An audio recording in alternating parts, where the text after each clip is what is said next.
नमस्कार, आप देख रहे हैं द हिंद 24 न्यूज और मैं हूं आपके साथ साक्षी निर्वाण। आइए नजर डालते हैं आज की कुछ खास खबरों पर। पूर्व मेदिनीपुर के पांचकुड़ा के सुंदरनगर इलाके में एक महिला के साथ दुर्व्यवहार की घटना सामने आई है। आरोप 2 नाबालिग लड़कों पर लगा है। सूत्रों के अनुसार घटना उस समय हुई जब महिला घर में अपने 2 छोटे बच्चों के साथ अकेली थी। शिकायत के आधार पर पुलिस ने तुरंत कार्रवाई करते हुए दोनों नाबालिगों को हिरासत में लिया। पूछताछ के बाद पुलिस ने उन्हें सुधार गृह होम भेज दिया है। महिला के परिवार का कहना है कि इलाके में कुछ असामाजिक गतिविधियां पहले से चल रही थी, जिसकी जानकारी पुलिस को भी दी गई थी। फिलहाल पुलिस पूरे मामले की जांच कर रही है और स्थानीय लोगों से भी पूछताछ की जा रही है।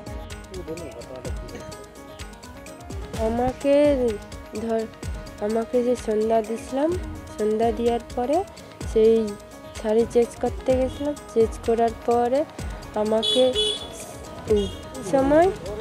সেই সময় আমাকে ওইরকম ধর্ষণ করে আর মুখটা চিপে রেখে দিয়ে আমাকে ওরকম চিপে দিয়ে আমাকে সন্ধ্যা দিতেছিলাম। তারপরে আমার মুখটুক চিপে দিয়ে রেখে দিয়ে তারপরে আমাকে ওই যে ওইরকম করে দিয়ে বাইরে বেরিয়ে গেছে। না, আমার বাড়িতে কেউ ছিল না।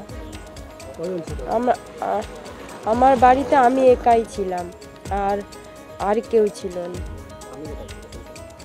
সেই সময় বাইরে কাজে গেছে বেরিয়ে। সেই সময় আমাকে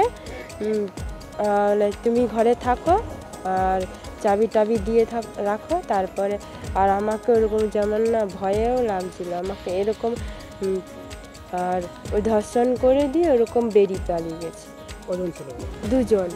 দুজন ছিল, একজন করছে আর একজন করবে বলছে।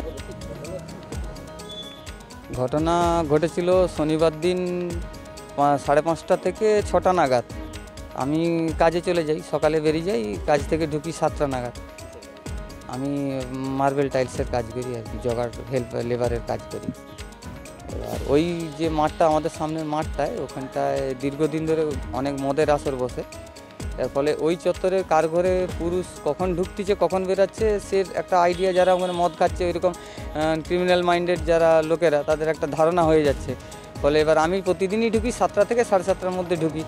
এবার ওই দিন ওই 5:30 থেকে 6টার মধ্যে ওই 2জন ছেলে ওখানে নেশাগ্রস্ত অবস্থাতে হোক বা যে কোনো অবস্থাতে হোক, ওরা আমার স্ত্রীকে ফলো করে, আমার স্ত্রীর সন্ধ্যা দিয়ে কাপড়টা ছাড়ছিল। সেই সময় বাড়িতে ঢুকে যায়। ঢুকে একজন পিছন দিক থেকে জোর করে গলাটা টিপে মুখ টিপে ধরে এবং দ্বিতীয়জন রেপ করে। এবং আমার স্ত্রী, আমার মেয়ে সেই সময় সে বেগ গতিক দেখতে না পেয়ে মার চিৎকার শুনে পাশাপাশি লোককে ডেকে আনতে তারা ছেড়ে দিয়ে দৌড়ে পালিয়ে যায়। এবার আমার স্ত্রী হচ্ছে একটু মানসিক দিক থেকে একটু লো মাইন্ডেড, সেই জন্য সে টোটাল ঘটনাটা ঠিক সবাইকে গুছিয়ে বলতে পারেনি। এবার যার ফলে আমি এসে যখন ঘটনাটা শুনি তখন এসে আমি সরাসরি থানাতে আসি। থানাতে এসে থানাতে এফআইআর করি। এফআইআর করার এফআইআর করার ধরে তাদেরকে অ্যারেস্ট করা হয়।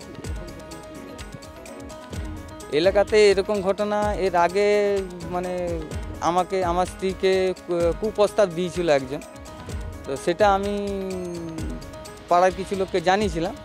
সেই ব্যাপারটা নিয়ে সেটা 1 সপ্তাহ হয়নি। সেটা সে পাড়া থেকে যারা একটু পাড়ার যে বিচার করে তারা তো কোনো রেসপন্স করেনি। সেই পরিপ্রেক্ষিতে এবার আমি কি অসহায় অবস্থাতে পড়ে গেছি আর কি।